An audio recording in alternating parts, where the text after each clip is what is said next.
What's up, Brennan? How you doing, man? How's it feel to be in Sioux Falls, South Dakota? God, feels good. It's good. We're in Storley's home state of South Dakota, so I think it's safe to assume that he'll have a good amount of friends and family in the audience this weekend. But I just received word that your boy Sean Shamrock, he just touched down here in Sioux Falls, in this beautiful state. Are you expecting to have some friends in the crowd yourself? Is Albert making the trip? And what type of reaction do you expect to draw from the fans come Friday night? Yeah, I mean, I'm gonna have some of my hooligans are gonna be in the house. Yeah, I just picked Sean Shamrock up at the airport. My boy Joe's here. I'll have some. There'll be some hooligans out there, and I don't mind. I like fighting. I don't care where we are. Mm-hmm. Your backyard, my backyard. It don't matter. Mm-hmm. I'm unfazed by any of that bullshit, And I think it doesn't matter to me one way or the other, dude. Where we fight, and I think people know that too. That's why I had this is the first time someone's even like mentioned to me, how's it you fighting in his backyard? Because people know. Mm-hmm. I don't give a fuck. Mm-hmm. What can you tell me about Mike Penta and how he's influenced you throughout your career and helped you specifically in this past training camp? Oh yeah. Mike and I, we've been friends for a long time, and before any of the fighting shit, you know what I mean? And he came to one of my first pro fights and saw how gassed I was, and he's been training me ever since, and I can show up. I've showed up to him fucking 2 weeks before a fight, like, oh, Mike, I need you. And he's like, all right, let's go. 2 months, 2 weeks, 2 days. He don't care. He'll take me on. He's my boy. He's like a brother to me, He's like a big brother, There's a lot of people out there that believe with a victory this weekend over the #1 ranked former interim champion Logan Storley that your next fight should be fought for the belt, 5 rounds with the undefeated Yaroslav Amosov. I know you're fully focused on this matchup with Storley, but how much does a Bellator championship interest you? And do you believe that you'd be putting yourself next in line for a title opportunity with a win in Friday's main event? Yeah, I mean, Logan's the #1 guy. So I feel like it would only make sense, you know what I mean? But dude, if I fight him, I don't, and I hate to always say this because like it must like not that it gets redundant, but people must be all right. We get it, we get it. But I don't care who it is. I don't care who it is. Like this is not. It's not as much of a sport to me as this is a fight, man. And I'll fight anybody. I'm not impressed by your skills and your this and your that because I'm bringing a brawl to you. Like I'm gonna brawl with you. And that's what it is. So Amosov, he's great. He's super technical. Very well, dude. He's more than well rounded. He's good everywhere. But dude, we're gonna brawl though. It's not gonna be pretty. He's not going to keep me away from him with front kicks and long jabs. Like, it's not going to happen, dude. I'm going to come fucking flying in with big hooks and big overhand rights, and he's going to have no choice but to respect it and cover up. And once I'm in, and shit will go from there. And I'm going to push against the fence and fucking uppercut. Dude, I get dirty. I'll fight you the same way if I'm going to fight you in the parking lot at Walmart as I'm going to fight you in the cage, bro. We're going to get nasty. Mm-hmm. I know you don't train with them primarily, I don't think, but I saw you got some training in alongside or with Alex Pereira and Sean Strickland during this camp. How was it like to work with those guys? Sean's real cool. He's a real cool guy. And yeah, he's great. He's like what MMA needs, man. MMA needs guys like Sean Strickland who had like that he's got like superstar power, that kid now. Like he's huge and he is your regular fucking guy. You know what I'm saying? If you, dude, he'd go have a burger and a beer with you after the fight. Like anybody, he's not this like uppity type guy. Like, hey man, like, I offered to go back and wrestle and train with Alex's guys. Fucking crickets, whatever. It's cool. Hey, I don't give a fuck, dude. I'm in Connecticut. You're in Connecticut. You fucking need a wrestler. I'm a wrestler. Whatever. It's fine. No skin off my teeth. Trust me. You know what I'm saying? Give a fuck. But no, but Sean's cool. Sean's down to train. I messaged him. He's like, yeah, fuck yeah, let's train. We're like, I'm not going to beg to train with anybody. Fucking please, dude. We're MMA fighters, bro. You ain't the MLB. You ain't in the fucking NBA. Yo, you ain't no fucking millionaire fucking. Yo, we're MMA fighters, bro.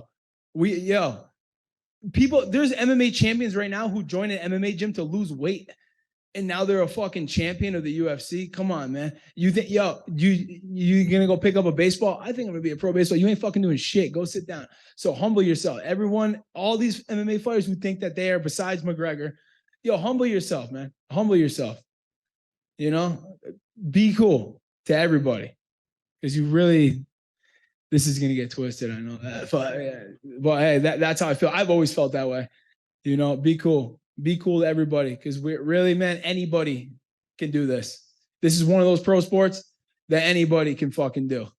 Not anybody can go play pro football. Not everybody can go play pro baseball. Later in life, I'm talking. You could be 20 years old and go join a gym, a UFC gym, and get into the UFC one day.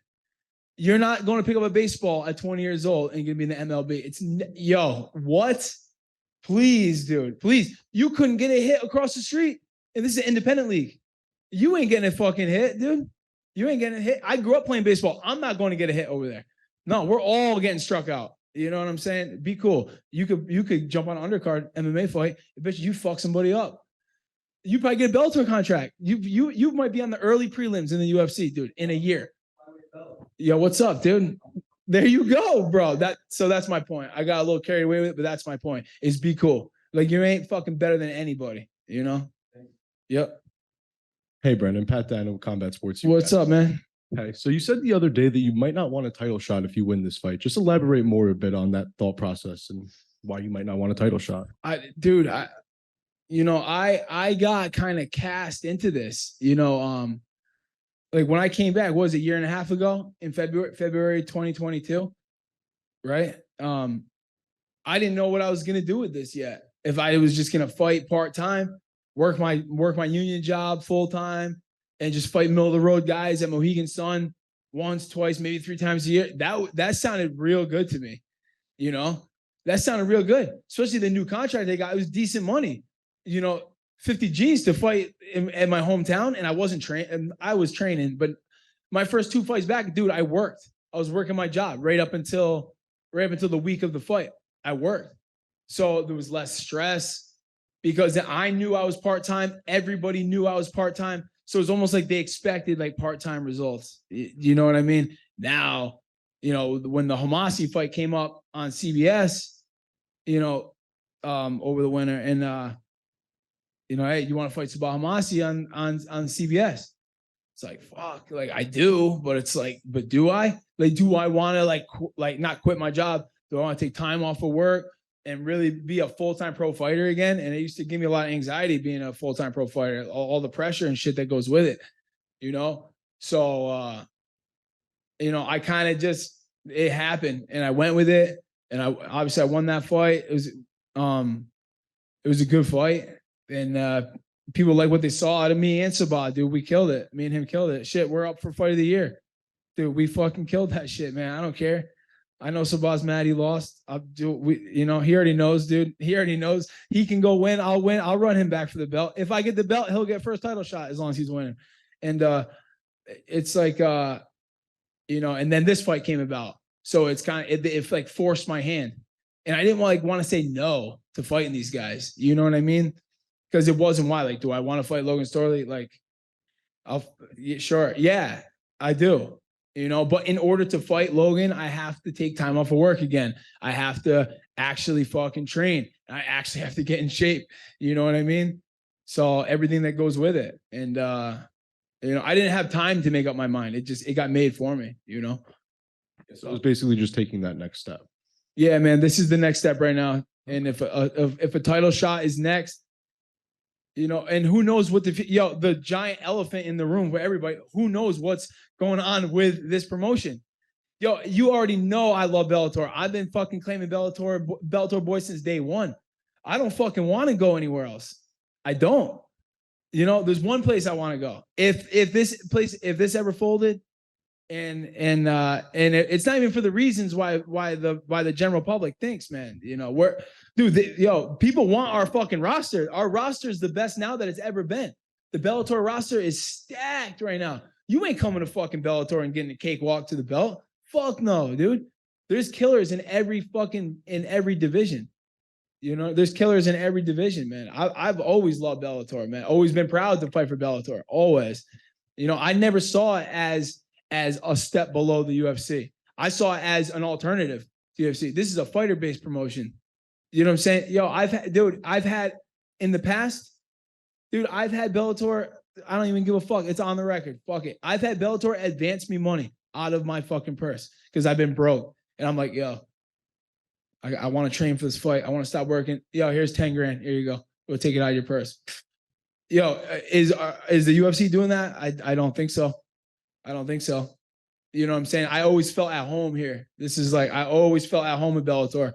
And, you know, there's no, I'm a kind of guy, dude. I have to be very comfortable with what I'm doing, man. I don't like feeling awkward. I don't like feeling like I'm an imposition on people or people are imposing on me or what's going on. I need to just go with the flow. And this place has always been so natural to me, you know? So you had some back and forth with another fighter on this card, Dalton Rasta. Yeah. Is that a fight you think we could see at some point in the future? I mean, maybe like down the road, but that kid's he's on a fucking warpath to the top of 185. That fucking kid's a problem, dude. And he's a fucking big kid, man. He's fucking big. Do I think I could fucking give him a scrap? We would scrap for sure. Definitely, dude. Definitely. I don't think the fight's gonna happen. And he's a good kid. And he's a really good kid. He reminded me a lot of myself when I was younger. He's like 27. He's young. I'm fucking 35, dude. You know, he's a big, young, strong kid, man. I might have my hands full with him. You know what I'm saying? So I'd rather for now, I'll keep him as an ally. Dude. No, he's a good kid, man. I like Dalton. If a super fight would ever come about down the road, I'm sure he'd be down. I'd be down, of course. If the money's right, you fight anybody. He might have to fight his own teammate for the belt, you know? So. What's up, Brennan? Dylan Napoleon, New England MMA here. My man. This camp, I seen you did some work with Billy Goff, a big wrestler back home in Connecticut. What can you tell me about being around him and having him help you get ready for this fight? Billy's that's my boy. You know, we live so close to each other. We train, you know, at least once or twice a week. I'm always in there with him. I'll be home to help him out with his shit coming up. You know what I'm saying? And yeah, Billy's great. He's probably one of the toughest kids.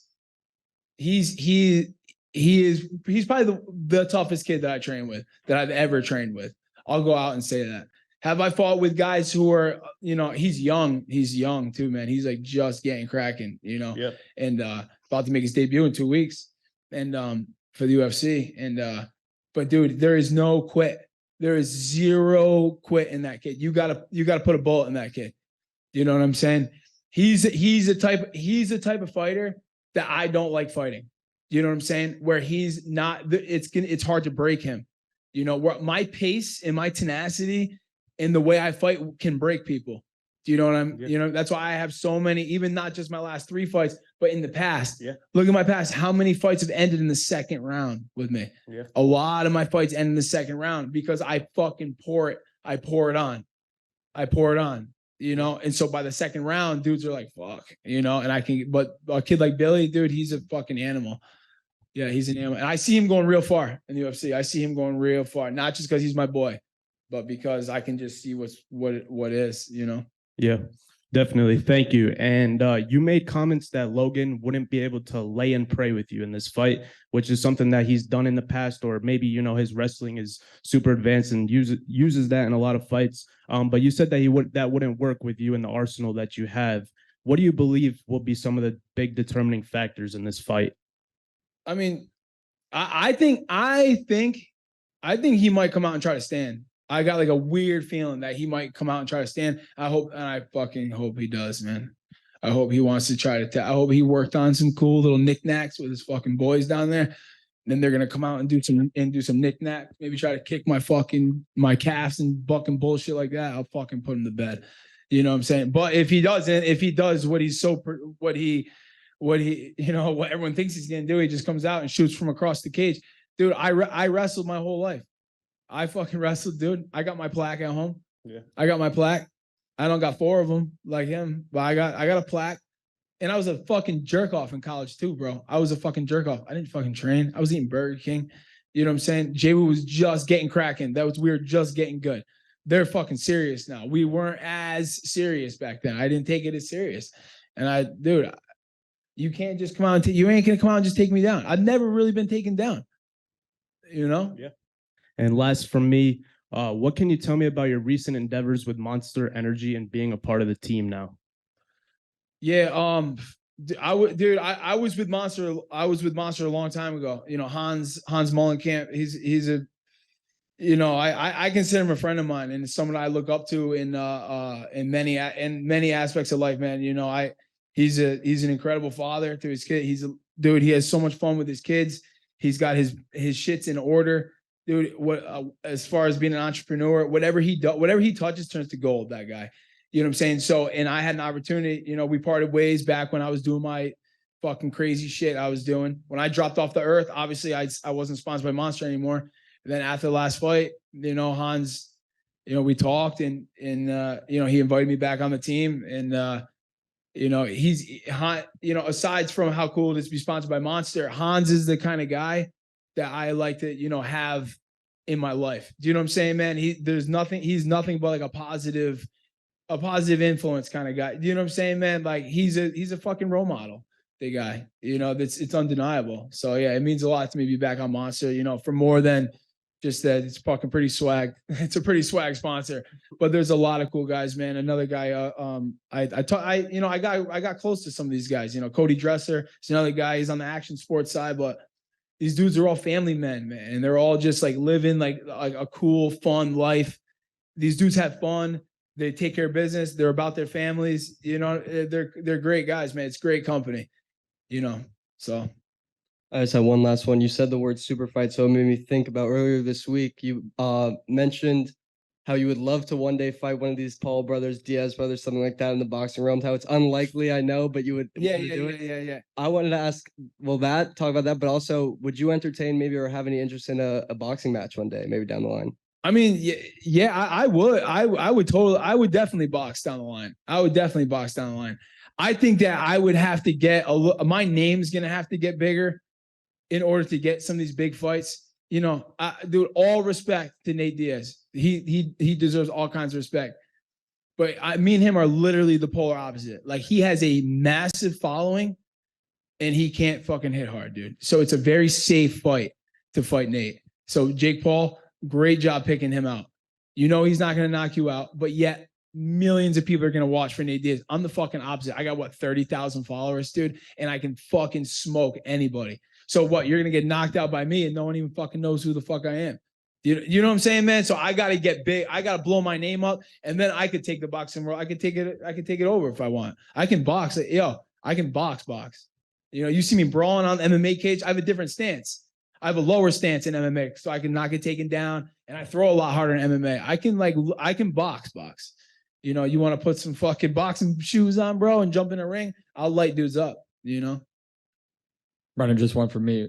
Did something awaken inside of you in that Sabah Hamasi fight? I know you're very open, and I commend you for being open about your life journey. Yeah. I think it's a motivating thing for a lot of people inside and outside the sport. Yeah. But was there something woken in you in that fight? Because you kind of talked about first coming back and how that conversation went with Bellator. What do you mean, like prior or like during it? During it, or just something where you're like, all right, now, because now look, you said, you know, your first conversations coming back with Bellator, maybe you're fighting and you're still working, but now here you are, you're in Logan Storley's backyard, you're ready to take his spot. Yeah, man. You know, I mean, dude, I listen, I see things for what they are. I do. I'm not really like, I'm not like this huge optimist, dude. If I don't see like, so like with the Hamasi fight, I knew what was going to happen. I knew what would happen, dude. I knew it was going to be messy at first. It was going to be fucking crazy, right? I knew we were going to slug it out. I knew I was going to get hit. And then I knew if I kept putting that fucking pressure on, shit would start to turn my way. And it did.